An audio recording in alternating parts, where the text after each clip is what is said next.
आज आप लोग अपने आसान हिंदी चैनल में सुनेंगे या पढ़ेंगे दुनिया का सबसे अनमोल रत्न कहानी। यह यूजीसी नेट के पाठ्यक्रम में है। इस कहानी के लेखक हैं या कहानीकार हैं मुंशी प्रेमचंद। यह कहानी सबसे पहले 1907 में जमाना पत्रिका में प्रकाशित हुई थी। उसके बाद यह कहानी सोजे वतन में, जो कि मुंशी प्रेमचंद का एक कहानी संग्रह है, 1909 में प्रकाशित हुई थी। यह कहानी संग्रह 1909 में प्रकाशित हुआ था। उसी में कहानी प्रथम कहानी के रूप में संग्रहित है। सोजे वतन में मुख्य कहानी है। इसके अतिरिक्त सोजे वतन में 4 और कहानियाँ भी हैं। इस कहानी के पात्रों में दिल फिगार, दिल फरेब, काला कैदी, काला व्यक्ति, एक काला व्यक्ति है जो कैदी है और एक बुजुर्ग व्यक्ति है। यह कहानी देशभक्ति और देश प्रेम की भावना से ओतप्रोत है। इस कहानी में वर्णनात्मक शैली का प्रयोग किया गया है। आइए देखें कहानी आरंभ होती है। दिल फिगार एक कटीले पेड़ के नीचे दामन चाक किए बैठा हुआ। दामन चाक करना यानी कपड़े फटे होना। खून के आंसू बह रहा था। वह सौंदर्य की देवी यानी मलका दिल फरेब का सच्चा और जान देने वाला प्रेमी था। उन प्रेमियों में नहीं जो इत्र फुलेल में बसकर और शानदार कपड़ों से सजकर आशिक के वेश में मासूकियत का दम भरते हैं, बल्कि उन सीधे साधे भोले भाले फिदाइयों में जो जंगल और पहाड़ों से सर टकराते हैं और फरियाद मचाते फिरते हैं। फिदाई कहते हैं जंग लड़ने वालों को या युद्ध करने वालों को। दिल फरेब ने उससे कहा था कि अगर तू मेरा सच्चा प्रेमी है तो जा और दुनिया की सबसे अनमोल चीज़ लेकर मेरे दरबार में आ, तब मैं तुझे अपनी गुलामी में कबूल करूँगी। अगर तुझे वो चीज़ न मिले तो खबरदार इधर रुख न करना, वरना सूली पर खिंचवा दूँगी। दिल फिगार को अपनी भावनाओं के प्रदर्शन का, शिकवे शिकायत का, प्रेमिका के सौंदर्य दर्शन का तनिक भी अवसर न दिया गया। दिल फरेब ने ज्यों ही यह फैसला सुना, उसके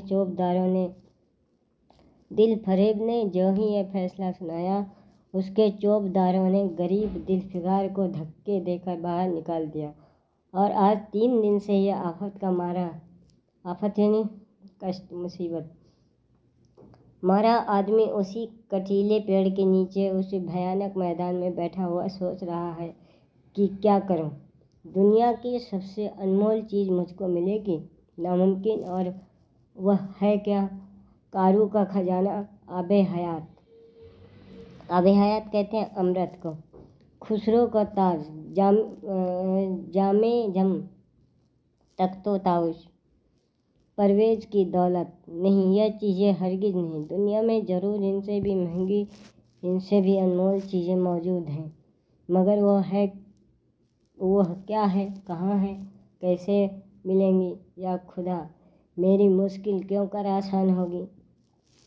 दिल फिगार इन्हीं ख्यालों में चक्कर खा रहा था और अक्ल कुछ काम न करती थी। मुनीर शामी को हातिम सा मददगार मिल गया।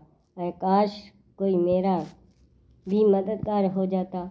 काश मुझे भी उस चीज़ का जो दुनिया की सबसे बेशकीमती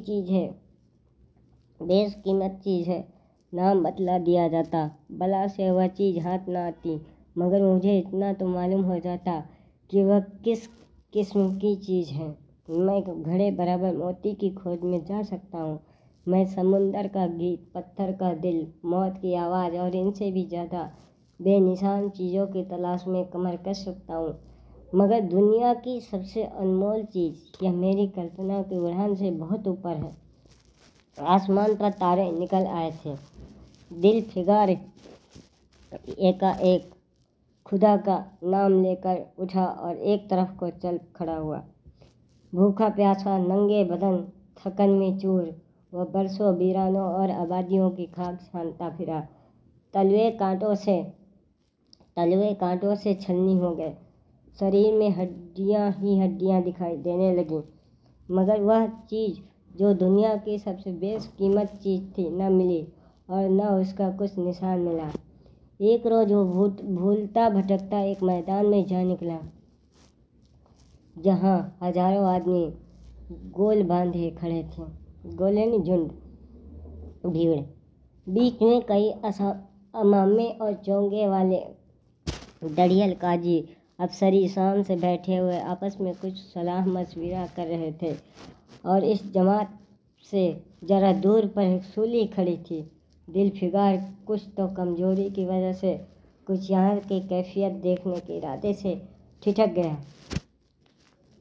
क्या देखता है कि कई लोग नंगी तलवारें लिए एक कैदी को, जिसके हाथ पैर में जंजीरें थीं, पकड़े चले आ रहे हैं।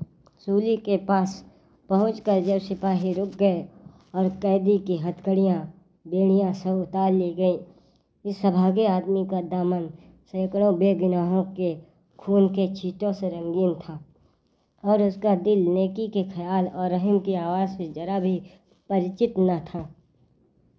उसे काला चोर कहते थे।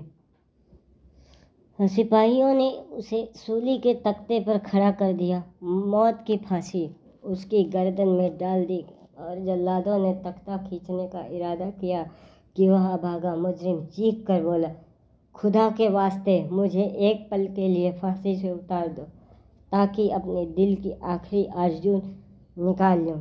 यह सुनते ही चारों तरफ सन्नाटा छा गया। लोग अचंभे में आकर ताकने लगे। काजियों ने एक मरने वाले आदमी की अंतिम याचना को रद्द करना उचित न समझा और बदनसीब पापी काला चोर जरा देर के लिए फांसी से उतार लिया गया।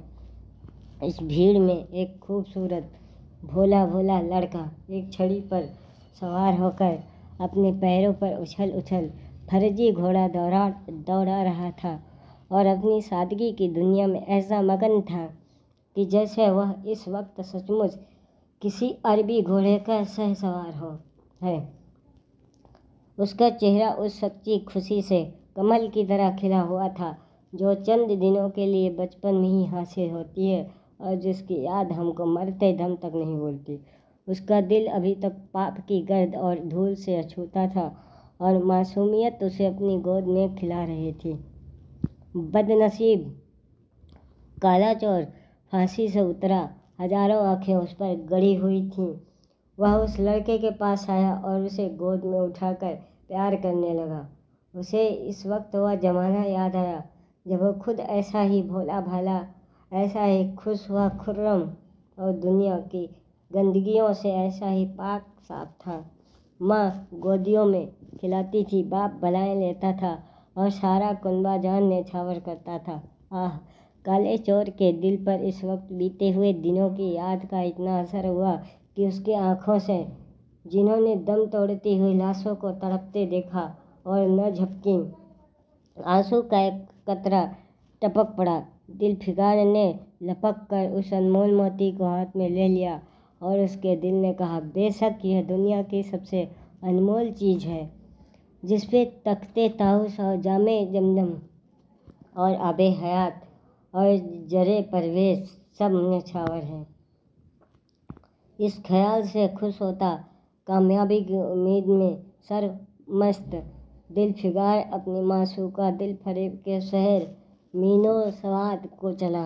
मगर ज्यों-ज्यों मंजिलें तय होती जाती थीं, उसका दिल बैठ जाता था कि कहीं उस चीज़ की जिसे मैं दुनिया की सबसे बेशकीमत चीज़ समझता हूँ, दिल फरेब की आंखों में कद्र न हुई तो मैं फांसी पर चढ़ा दिया जाऊँगा और इस दुनिया में नामुराद जाऊँगा। लेकिन जो हो सो हो, अब तो किस्मत आजमाई है।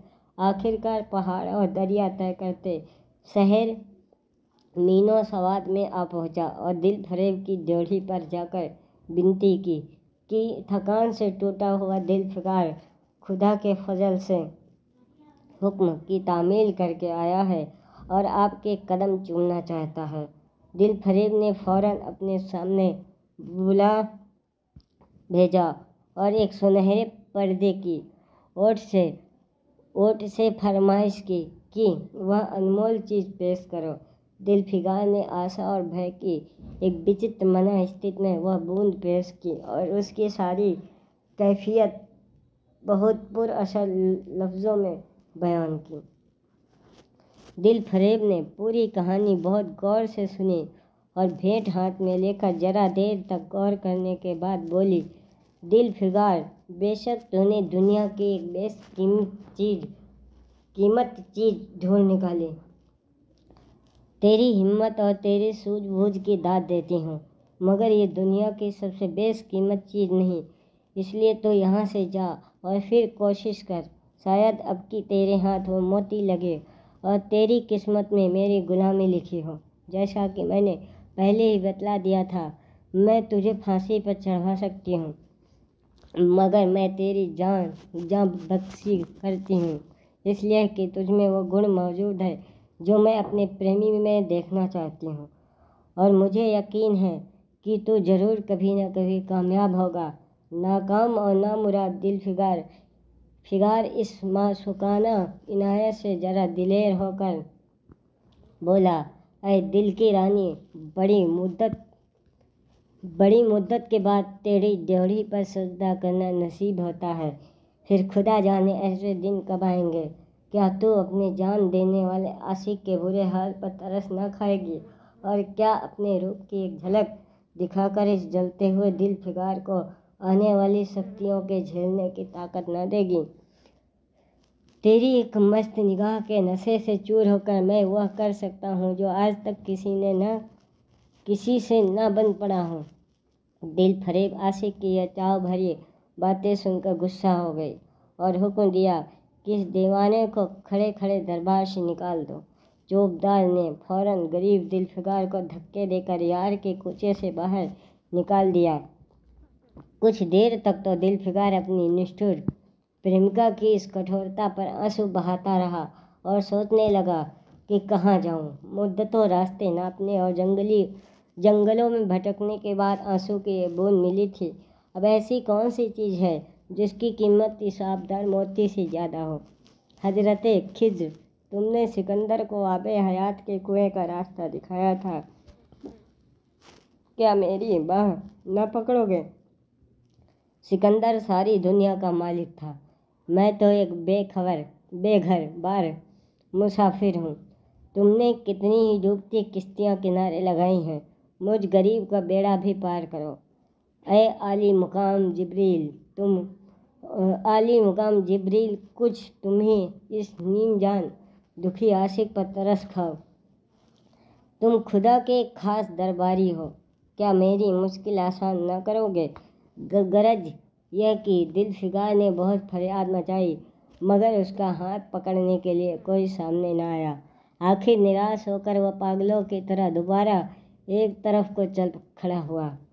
दिलफिगार ने पूरब से पश्चिम तक और उत्तर से दक्षिण तक कितने ही जंगलों और वीरानों की खाक छानी। कभी बर्फिस्तानी चोटियों पर सोया, कभी डरावनी घाटियों में भटकता फिरा, फिर मगर जिस चीज़ की धुन थी वह न मिली। यहाँ तक कि उसका शरीर हड्डियों का एक ढांचा रह गया। एक रोज़ वह शाम के वक्त किसी नदी के किनारे खस्ता हाल पड़ा हुआ था। बेखुदी के नशे से चौंका तो क्या देखता है कि चंदन की एक चिता बनी हुई है और उस पर एक युवती सुहाग के जोड़े पहने 16वां श्रृंगार किए बैठी हुई है। उसके जांघ पर उसके प्यारे पति का सर है। हजारों आदमी गोल बांधे खड़े हैं और फूलों की बरखा कर रहे हैं। एकाएक चिता में से खुद ब खुद एक लपट उठी। सती का चेहरा उस वक्त एक पवित्र भाव से आलोकित हो रहा था। चिता की पवित्र लपटें उसके गले से लिपट गईं और दम के दम में वह फूल सा शरीर राख का ढेर हो गया। प्रेमिका ने अपने को प्रेमी पर निछावर कर दिया और दो प्रेमियों के सच्चे पवित्र अमर प्रेम की अंतिम लीला आँख से ओझल हो गई। जब सब लोग अपने घरों को लौटे तो दिलफिगार चुपके से उठा और अपने चाक दामन कुर्ते में यह राख का ढेर समेट लिया और इस मुट्ठी भर राख को दुनिया की सबसे अनमोल चीज़ समझता हुआ सफलता के नशे में चूर यार के कूचे की तरफ चला। अब की ज्यों ज्यों वह अपनी मंजिल के करीब आता था उसकी हिम्मतें बढ़ती जाती थीं। कोई उसके दिल में बैठा हुआ कह रहा था, अब की तेरी जीत है। और इस ख्याल ने उसके दिल को जो जो सपने दिखाए उनकी चर्चा व्यर्थ है। आखिरकार वह शहर मीनो सवात में दाखिल हुआ और दिल फरेब की ऊंची ड्योढ़ी पर जाकर खबर दी कि दिल फिगार सुरखरू होकर लौटा है और हुजूर के सामने आना चाहता है। दिल फरेब ने जाबाज आशिक को फौरन दरबार में बुलाया और उस चीज़ के लिए जो दुनिया की सबसे बेशकीमत चीज़ थी हाथ फैला दिया। दिल फिगार ने हिम्मत करके उसकी चांदी जैसी कलाई को चूम लिया और मुट्ठी भर राख को उसकी हथेली में रखकर सारी कैफियत दिल को पिघला देने वाले लफ्ज़ों में कह सुनाई और सुंदर प्रेमिका के ओठों से अपनी किस्मत का मुबारक फैसला सुनने के लिए इंतजार करने लगा। दिल फरेब ने उस मुट्ठी भर राख को आंखों से लगा लिया और कुछ देर तक विचारों के सागर में डूबे रहने के बाद बोली, ऐ जान निछावर करने वाले आशिक दिल फिगार, बेशक यह राख जो तू लाया है जिसमें लोहे को सोना कर देने की सिफत है, यानी ताकत, हिम्मत, दुनिया की बहुत बेशकीमत चीज़ है और मैं सच्चे दिल से तेरी एहसानमंद हूँ कि तूने ऐसी अनमोल भेंट मुझे दी। मगर दुनिया में इससे भी ज़्यादा अनमोल कोई चीज़ है, जा उसे तलाश कर और तब मेरे पास आ। मैं तहे दिल से दुआ करती हूँ कि खुदा तुझे कामयाब करे। यह कहकर वह सुनहरे पर्दे से बाहर आई और मासूकाना अदा से अपने रूप का जलवा दिखाकर फिर नजरों से ओझल हो गई। एक बिजली थी कि कौंधी और फिर बादलों के पर्दे में छिप गई। अभी दिल फिगार के होश हवास ठिकाने पर न आने पाए थे कि चौबदार ने मुलायमियत से उसका हाथ पकड़कर यार के कूचे से उसको निकाल दिया और फिर तीसरी बार वह प्रेम का पुजारी निराशा के अथाह समुंदर में गोता खाने लगा। दिल फिगार का हियाव छूट गया। उसको यकीन हो गया कि मैं अब दुनिया में इसी तरह नासाद और नामुराद मर जाने के लिए पैदा किया गया था और अब इसके सिवा और कोई चारा नहीं कि किसी पहाड़ पर चढ़कर नीचे कूद पड़ूं ताकि मासूक के जुल्मों के फरियाद करने के लिए एक हड्डी भी बाकी न रहे। वह दीवाने की तरह उठा और गिरता पड़ता एक गगनचुंबी पहाड़ की चोटी पर जा पहुंचा। किसी और समय वह ऐसे ऊंचे पहाड़ पर चढ़ने का साहस न कर सकता था, मगर इस वक्त जान देने के जोश में उसे वह पहाड़ एक मामूली टेकरी से ज़्यादा ऊंचा न नजर आया। करीब था कि वह नीचे कूद पड़े कि हरे हरे कपड़े पहने हुए और हरा अमामा बांधे एक बुजुर्ग, अमामा कहते साफे को, हाथ में तस्बीह अनुमाला और दूसरे हाथ में लाठी लिए बरामद हुए और हिम्मत बढ़ाने वाले स्वर में बोले, दिल फिगार, नादान दिल फिगार, यह क्या बुज़दिलों जैसी हरकत है। तू मोहब्बत का दावा करता है और तुझे इतनी भी खबर नहीं कि मजबूत इरादा मोहब्बत के रास्ते की पहली मंजिल है। मर्द बन और यूँ हिम्मत न हार। पूरब की तरफ एक देश है जिसका नाम हिंदुस्तान है, वहाँ जा और तेरी आरज़ू पूरी होगी। यह कहकर हजरत खिज्र गायब हो गए। दिल फिगार ने शुक्रिया की नमाज अदा की और ताज़ा हौसले, ताज़ा जोश और अलौकिक सहायता का सहारा पाकर खुश पहाड़ से उतरा और हिंदुस्तान की तरफ चल पड़ा। मुद्दतों तक कांटों से भरे जंगलों, आग बरसाने वाले रेगिस्तानों, कठिन घाटियों और अलंग पर्वतों को तय करने के बाद, अलंग कहते हैं जिसे लांघा ना जा सके, दिल फिगार हिंद की पाक सरजमीन में दाखिल हुआ और एक ठंडे पानी के सोते में सफ़र की तकलीफ़ें धोकर थकान के मारे नदी के किनारे लेट गया। शाम होते होते वह एक चटियल मैदान में पहुंचा जहां बेशुमार अधमरी और बेजान लाशें बिना कफन के पड़ी हुई थीं। चील, कौवे और वहशी दरिंदे मरे हुए थे मरे पड़े हुए थे और सारा मैदान खून से लाल हो रहा था। ये डरावना दृश्य देखते ही दिलफिकार का जी दहल गया। या खुदा, किस मुसीबत में जान फंसी। मरने वालों का कराहना, सिसकना और एड़ियाँ रगड़ कर जान देना, दरिंदों का हड्डियों को नोचना और गोश्त के लोथड़ों को लेकर भागना, ऐसा हौलनाक यानी खतरनाक सीन दिलफिकार ने कभी न देखा था। एकाएक उसे ख्याल आया ये लड़ाई का मैदान है और ये लाशें सूरमा सिपाहियों के हैं। इतने में करीब से कराहने की आवाज़ आई। दिलफिकार उस तरफ फिरा तो देखा एक लंबा तरंगा आदमी, जिसका मर्दाना चेहरा जान निकालने की कमजोरी से पीला हो गया है।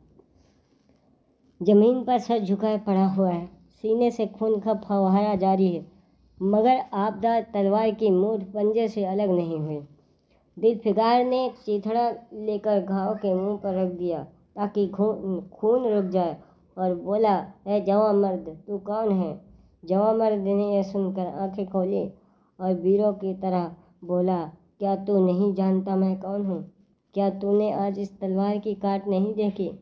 मैं अपनी माँ का बेटा और भारत का सपूत हूँ। यह कहते कहते उसकी त्योरियों पर बल पड़ गए। पीला चेहरा गुस्से से लाल हो गया और आबदार शमशीर फिर अपना जौहर दिखाने के लिए चमक उठी। दिलफिकार समझ गया कि वह इस वक्त मुझे दुश्मन समझ रहा है। नरमी से बोला, अरे जवां मर्द, मैं तेरा दुश्मन नहीं हूँ। अपने वतन से निकला हुआ एक गरीब मुसाफिर हूँ। इधर भूलता भटकता आ निकला। बराए मेहरबानी मुझसे यहाँ की कुल कैफियत बयान कर। यह सुनते ही घायल सिपाही बहुत मीठे स्वर में बोला, अगर तू मुसाफिर है तो आ मेरे खून से तर पहलू में बैठ जा, क्योंकि यही 2 अंगुल ज़मीन है जो मेरे पास बाकी रह गई है और जो सिवाय मौत के कोई नहीं छीन सकता। अफसोस है कि तू यहाँ ऐसे वक्त में आया जब हम तेरा आतिथ्य सत्कार करने के योग नहीं। हमारे बाप दादा का देश आज हमारे हाथ से निकल गया और इस वक्त हम बेवतन हैं, मगर पहलू बदल कर हमने हमलावर दुश्मन को बता दिया कि राजपूत अपने देश के लिए कैसी बहादुरी से जान देता है। यह आसपास जो लाशें तू देख रहा है, यह उन लोगों की है जो इस तलवार के घाट उतरे हैं। मुस्कुराकर और गोया कि मैं बेवतन हूँ, मगर गनीमत है कि दुश्मन की ज़मीन पर मर रहा हूँ। सीने के घाव से चीथड़ा निकालकर क्या तूने ये मरहम रख दिया? खून निकलने दे, इसे रोकने से क्या फ़ायदा? अब मैं अपने ही देश में गुलामी करने के लिए जिंदा रहूं? नहीं, ऐसी ज़िंदगी से मर जाना अच्छा, इससे अच्छी मौत मुमकिन नहीं। जवां मर्द की आवाज़ मध्यम हो गई, अंग ढीले पड़ गए। खून इतना ज़्यादा बहा कि खुद ब खुद बंद हो गया। रह रह कर एक आध बूंद टपक पड़ता था। आखिरकार सारा शरीर बेदम हो गया। दिल की हरकत बंद हो गई और आंखें मूंद गईं। दिलफिकार ने समझा अब काम तमाम हो गया कि मरने वाले ने धीमे से कहा, भारत माता की जय, और उसके सीने से खून का आखिरी कतरा निकल पड़ा। एक सच्चे देश प्रेमी और देशभक्त ने देशभक्ति का हक अदा कर दिया। दिलफिकार पर इस दृश्य का बहुत गहरा असर पड़ा। उसके दिल ने कहा, बेशक दुनिया में खून के इस कतरे से ज़्यादा अनमोल चीज़ कोई नहीं हो सकती। उसने फौरन उस खून की बूंद को, जिसके आगे यमन का लाल भी हेच माने कम, हाथ में ले लिया और इस दिलेर राजपूत की बहादुरी पर हैरत करता हुआ अपने वतन की तरफ रवाना हुआ और शक्तियाँ झेलता आखिरकार बहुत दिनों के बाद रूप की रानी मलका दिलफरेब की ड्योढ़ी पर जा पहुँचा और पैगाम दिया कि दिलफिकार सुरखरू और कामयाब होकर लौटा है और दरबार में हाजिर होना चाहता है। दिलफरेब ने उसे फौरन हाजिर होने का हुक्म दिया। खुद हस्बे मामूल सुनहरे पर्दे की ओट में बैठी और बोली, दिलफिकार, अब की तो बहुत दिनों के बाद वापस आया है। ला, दुनिया की सबसे बेशकीमत चीज़ है कहाँ है? दिलफिकार ने मेहंदी रची हथेलियों को चूमते हुए खून का वह कतरा उस पर रख दिया और उसकी पूरी कैफियत पुरजोश लहजे में कह सुनाई। वो खामोश भी न होने पाया था कि एकाएक वह सुनहरा पर्दा हट गया और दिलफिकार के सामने हुस्न का एक दरबार सजा हुआ नजर आया, जिसकी एक एक नाज़नीन जुलेखा से बढ़कर थी। दिल फरेब बड़ी शान के साथ सुनहरी मसनद पर सुशोभित हो रही थी।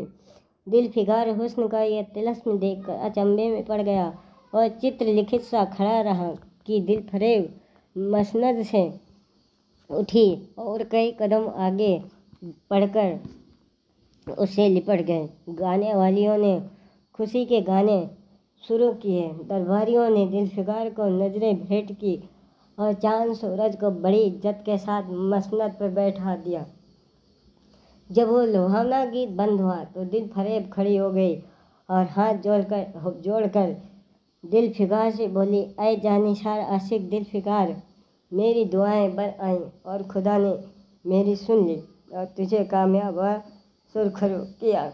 आज से तू मेरा मालिक है और मैं तेरी लौड़ी। यह कहकर उसने एक रत्न जड़ित मंजूषा मंगाई, मंजूषा यानी पिटारी, और उसमें से एक तख्ती निकाली जिस पर सुनहरे अक्षरों में लिखा हुआ था, खून का हुआ आखिरी कतरा जो वतन की हिफाजत में गिरे दुनिया की सबसे अनमोल चीज है। खत्म। आसान हिंदी चैनल को सब्सक्राइब, लाइक, शेयर एवं कमेंट करें, जिससे नए नए वीडियो मिल सके।